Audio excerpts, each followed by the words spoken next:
टाटा आणि रिलायन्स या नावांची चर्चा आज गल्लोगल्ली आहे. पण कधी विचार केलाय का या सगळ्यांच्या आधी ब्रिटिशांच्या काळात जगभर विस्तार करणाऱ्या पहिल्या भारतीय उद्योग समूहापैकी एक साम्राज्य कोणी उभं केलं असेल?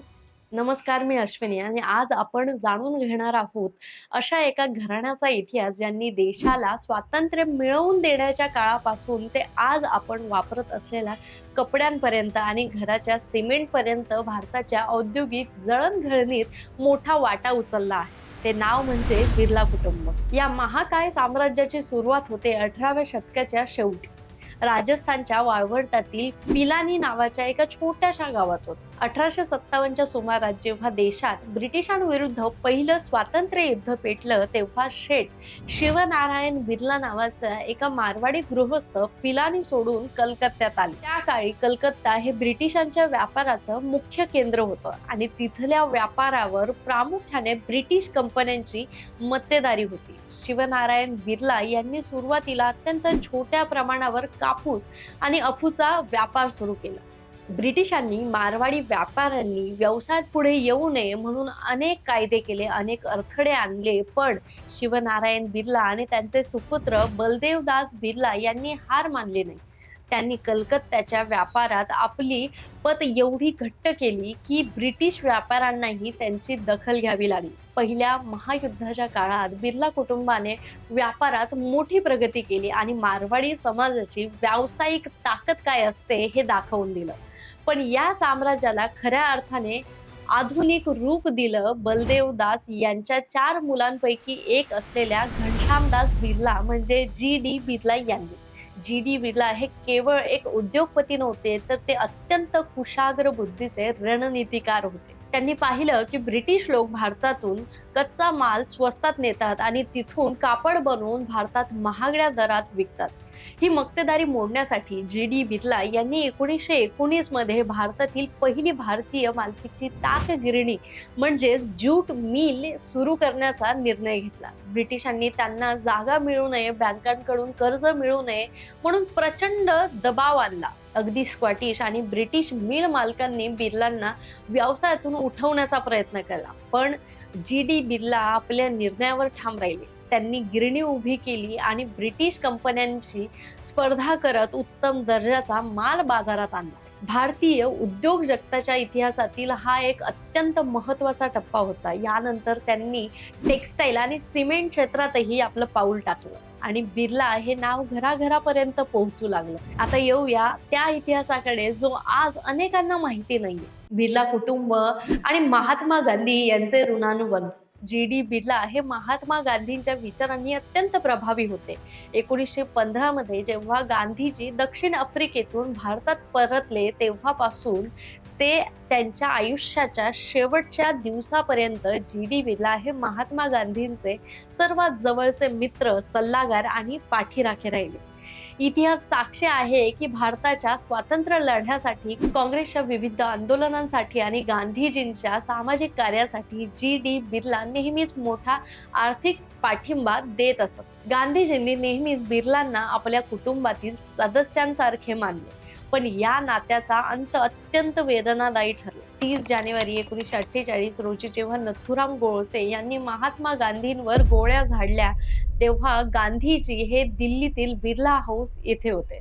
गांधीजींनी शेवटचे 4 महिने बिर्लांच्याच घरी घालवले होते आणि याच बिर्ला हाऊसच्या प्रार्थना मैदानात त्यांची हत्या झाली. आपल्या परममित्राचा आपल्याच अंगणात झालेला हा अंत पाहून जी.डी. बिर्ला पूर्णपणे कोलमडून गेले होते.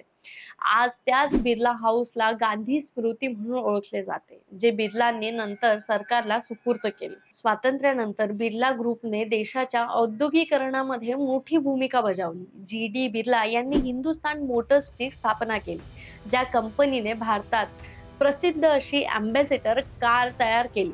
ही कार मूळची ब्रिटिश मॉरिस ऑक्सफर्ड या मॉडेलवर आधारित असली तरी हिंदुस्तान मोटर्सने ती भारतात मोठ्या प्रमाणावर बनवून प्रत्येक भारतीयाच्या मनात राज्य करायला लावली. याशिवाय त्यांनी हिंदाल्कोच्या माध्यमातून देशात अल्युमिनियमचे साम्राज्य उभे केले. जी.डी. बिर्ला यांच्यानंतर हे अथांग साम्राज्य त्यांच्या मुलामध्ये आणि नातवामध्ये विभागले गेले.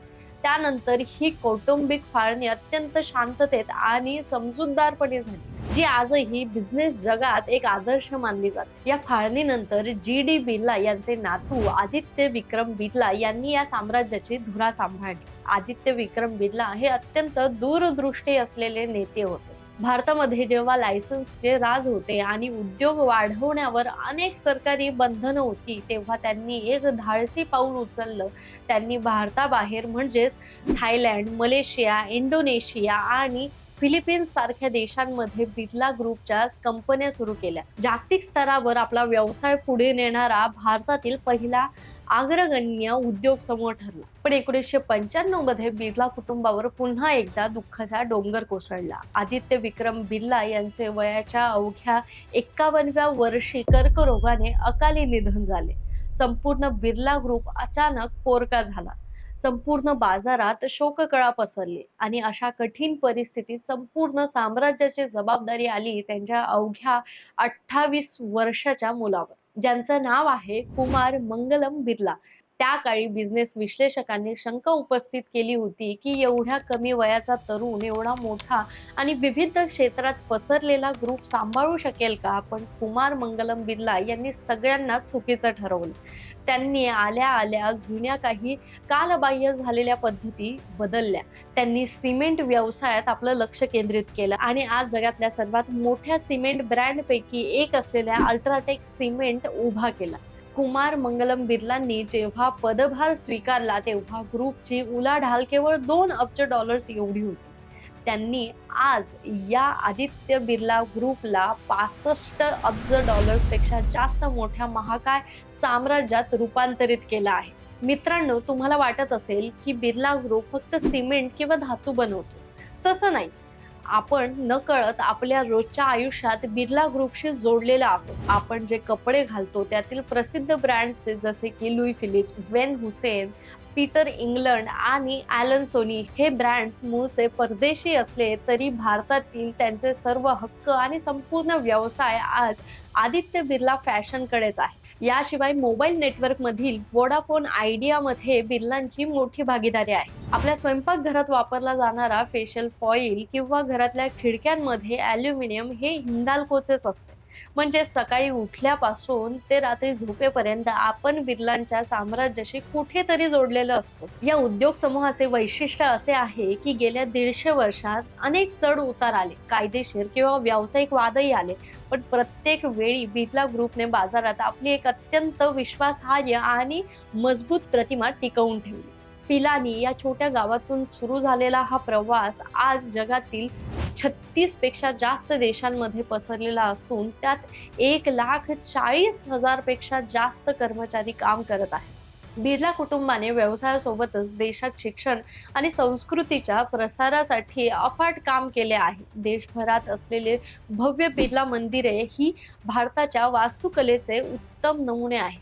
तसेच त्यांनी सुरू केलेले BITS पिलानी हे इंजिनिअरिंग कॉलेज आज देशातील सर्वोत्तम शैक्षणिक संस्थांपैकी एक मानले जाते. एका मारवाडी कुटुंबाने केवळ नफा कमवण्याचा विचार न करता देशाच्या आर्थिक जळणघळणीत आणि स्वातंत्र्यानंतर देशाला स्वावलंबी बनवण्यासाठी मोलाचं योगदान दिलं.